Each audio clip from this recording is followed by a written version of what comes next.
Hi, my name is Wesley Devore. I'm the Director of Marketing here at Personas, and I got to mix the Riarosa River City session recently. It was lots of fun. The session was originally recorded by Eric Welch, who's one of our product managers, and he used a PD-70 on both of the vocals and another PD-70 on the guitar amp.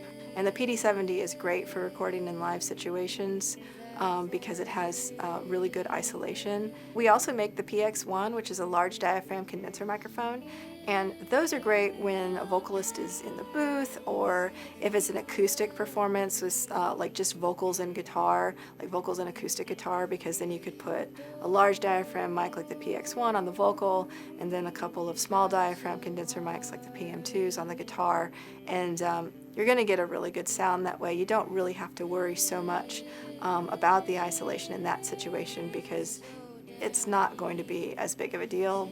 But when you have a full band in the room and you're worried about getting a guitar amp out of the vocal mic or a bass amp out of the vocal mic or a drum set, which is just, it's very difficult to isolate those in a live recording situation or in a situation where the band is just more comfortable recording in the same room together, which does happen, and you get a vibe when bands record together. They're facing each other and they can see each other. It's a different kind of recording, and some bands just do better in those situations.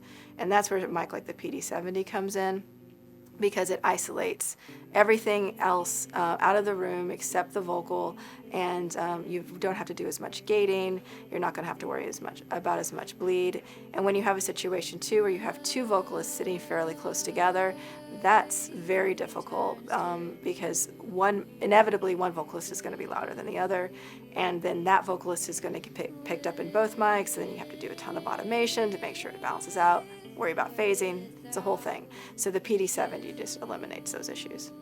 Because the guitarist was using an amplifier, he had put the amp in another room and then mic'd it separately, and all that was routed through our Quantum 2626 Thunderbolt interface, which sounds amazing, has really low latency, and so the artist could actually monitor right off the interface using Studio One instead of having to create a separate monitor mix, which is really handy. And that's the best thing about that interface, is you create your monitor mixes right in the DAW with the plugins you want to use and dial in a great mix while you're recording. It's fantastic.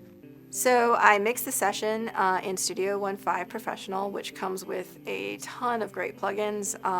In fact, I used to be a huge plugin collector, and I've not used an external plugin for years because the plugins that come with Studio One are so great. What I relied on heavily was our analog effects collection, which until recently was only available in Studio One 5 Professional, but now you can actually buy the collection separately. It comes in VST, AU, AAX format, so you can use it in other DAWs if you want. I leaned really heavily on the analog delay. It's one of my favorite plugins and has been since Studio One launched. It's got a really great sound. And then in Studio One 5, we added a state space modeled saturation or drive phase at the beginning. So it's got this really new kind of warm nuance sound to it that really made it even better.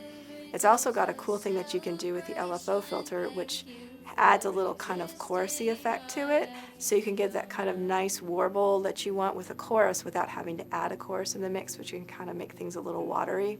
I did use the chorus, the analog chorus, quite heavily because on the doubled vocal, because Riarosa had brought in their own effects processor, and I was trying to recreate that without using that track because it didn't sound great for the recording. And I did a lot of automation between those two. I combined the analog delay with our reverb plugin, the Pro Reverb, because what I like to do is I like to take an analog delay on a bus and then route it to a reverb on a bus, and then you have a lot of control with the wet-dry balance. At the end, I still felt it was missing something. I needed a little more warmth in the low end, so I put Tricomp, which is a 3-band compressor, also comes with the analog effects collection, on the guitar, and that helped a little bit, but I wasn't getting the richness that I wanted. So I tried the CTC Console Shaper that comes with Studio One 5. And it was good. It got close, and it's a mix effect, which lets the channels kind of play with each other and recreates a classic console, but it still wasn't right. And then I realized that I had a Sphere membership, which is fantastic because Persona Sphere gives you everything. And I really had never played with the CTC-1 Pro Console Shaper, which has 3 different models in it. So I downloaded it right from Persona Sphere right into my session, put it on the track, opened it up, switched to the tube model with the same settings I had been using, and it was perfect.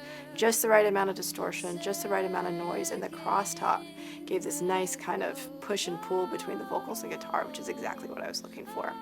So thanks for checking out the Riarosa River City session. They're an awesome local Baton Rouge band, so be sure to check out their social accounts. And if you like what you hear on River City sessions, or you have any questions about the gear that we use, check out personas.com or our YouTube channel. And be sure to like and subscribe our videos. We have tons of educational content, help you from everything from sampling to mixing to everything in between, and of course these performance videos as well.